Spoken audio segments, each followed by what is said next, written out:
Hello, and welcome to another video. Now, just to give a bit of a backstory, September 2020 was the year I finally finished university, was the year that I graduated with first class honors, and I was about to enter into a new chapter of my life. I was about to leave the studying world and getting A's and getting good grades and joining a lot of curricular activities. I'm gonna leave that all behind and enter into a world uncharted and completely unknown. As you can tell by the direction of this video, I'm gonna be talking about how I left the studying world and how I've transitioned myself, how I have moved myself into the working world, more specifically the corporate world. Hence the suit and tie, hence the clean shaven look. Now, different from other videos about like how this is what I experienced throughout my working world, I'm gonna be talking about something that I don't think has been covered a lot by any other people, and it's specifically on how to deal mentally and emotionally from university life into the working world. And for some reason, it's not something that has been spotlighted on by a lot of people. And I think it really should, because the whole transition is really a painful process. And I think for anyone who's just graduated or just going into the working world right now, or is about to graduate and go into the working world, you may know that it's a very daunting and tiring and painful even process to go from what really was 18 years of just studying and getting A's and being the best in your studies to something that is completely and utterly unheard of, we totally have no experience in. And it's a very difficult transition, and I think I need to have a video to basically just talk about how I felt during the whole integration process and how you can cope with it based on my 1 year experience as we draw near to September 2nd, which is the 1 year anniversary of my work. So without further ado, I'm going to be going into a few tips that you can use to help yourself, accommodate yourself, climatize yourself into the new environment of the working life. Number one, mental health is extremely important. I cannot stress this enough. Mental health really is a fundamental aspect, a fundamental core in going into the working world. And I'm not gonna lie, even now, close to a year, or even in my first 6 months, mentally it was very tiring to keep up with everything. You're not going from assignments and due dates and being the best. You can't really fluff it like how I did in university. You need to be really at the top of your game, or at least that's how it is in my company. And I feel that it was very taxing, and it was so tiring mentally to keep up with this new environment and this totally new lifestyle that I have to fit in. You're not going to classes from 10 to 12 and then you can hang out for the rest of the day. You're there for 9 to 6, and it's an extremely new climate that you have to accommodate yourself in, because you don't have that freedom of your time anymore. That's not really a criticism, it's just a fact of corporate world or any other working world. Your time is kind of bought by your company, and that in itself is a major factor in why sometimes you may feel mentally burnt out very fast, because you don't really have time for yourself. So thankfully for me, what I have is a whole range of things that, like a whole range of activities that I can immerse myself in after work. And of course now with COVID, it's not really possible.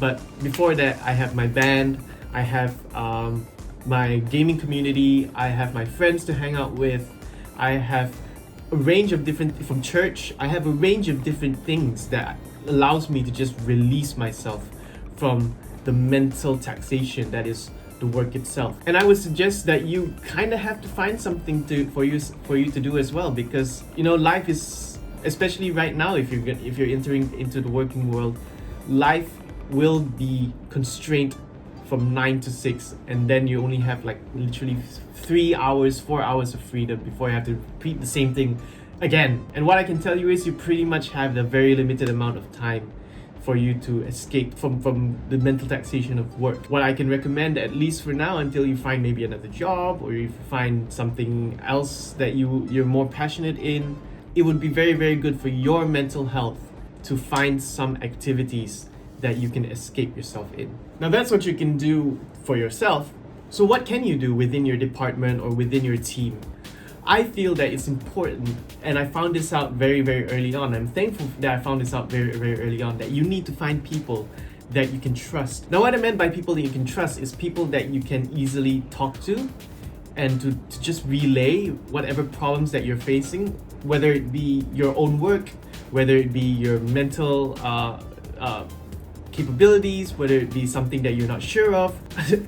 Sometimes maybe even your boss. These are the things that you really need to find people to guide you in, because if you isolate yourself within the working world and within your team, and you think that it's not right to share, and you don't have these kinds of people to be like your support or your foundation, it will be a very, very difficult road for you, I feel, because you may not feel like you have anybody that you can trust. And I think that trust is an important aspect in you growing as a person and working better and more efficiently and more cohesively with the rest of your unit, because trust is how you're able to learn from your mistakes. With other people especially is how you're able to develop yourself, and how you can be able to shape your mental strength and your mental fortitude, and also your skills at work, to make sure that you deliver the best work possible. Thankfully for me, I managed to find a few really, really good-hearted and really, really gentle, good-souled people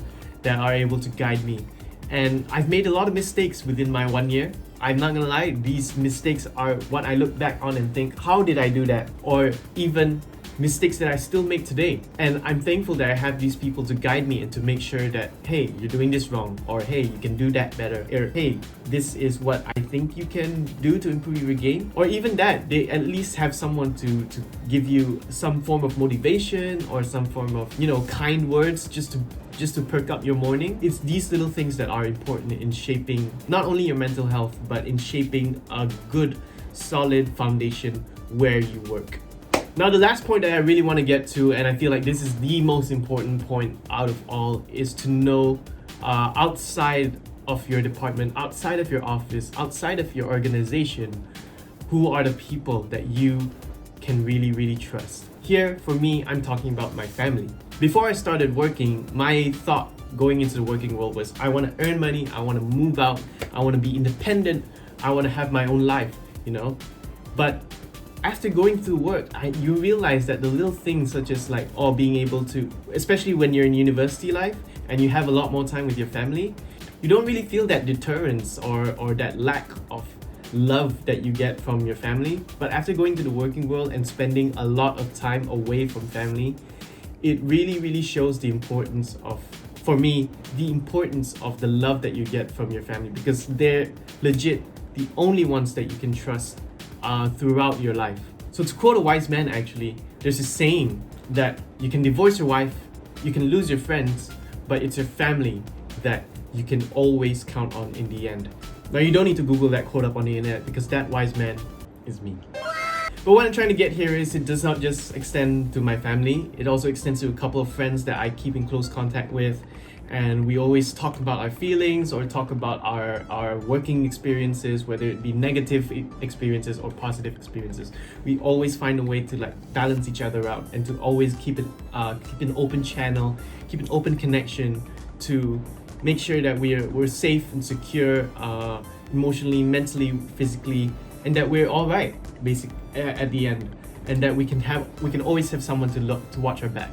So the point I'm trying to get here is, in terms of people that you can trust outside of the office, is that you'd want to find a solid group of connections, or a very stable, healthy group of people that you can immerse yourself in when you're feeling down and when you're feeling tired of all the work. And it's through these things that makes me able to keep my sanity sometimes, because sometimes work just really drives you crazy and you can't really do anything about it. But with all of these things that I've mentioned, it really, really helps in keeping myself sane and in making sure that whenever I go back to work, I feel refreshed or at least I have the knowledge that at the end of the day, all of these things, all of these elements are always waiting there for me at the end, and makes me feel like there's more to life than just work, you know? And that's what I think is the most important thing that you should be able to feel when you're working. So just to recap on what I've explained throughout the video, mental health is important to keep your mind sane and to find activities in your day that makes you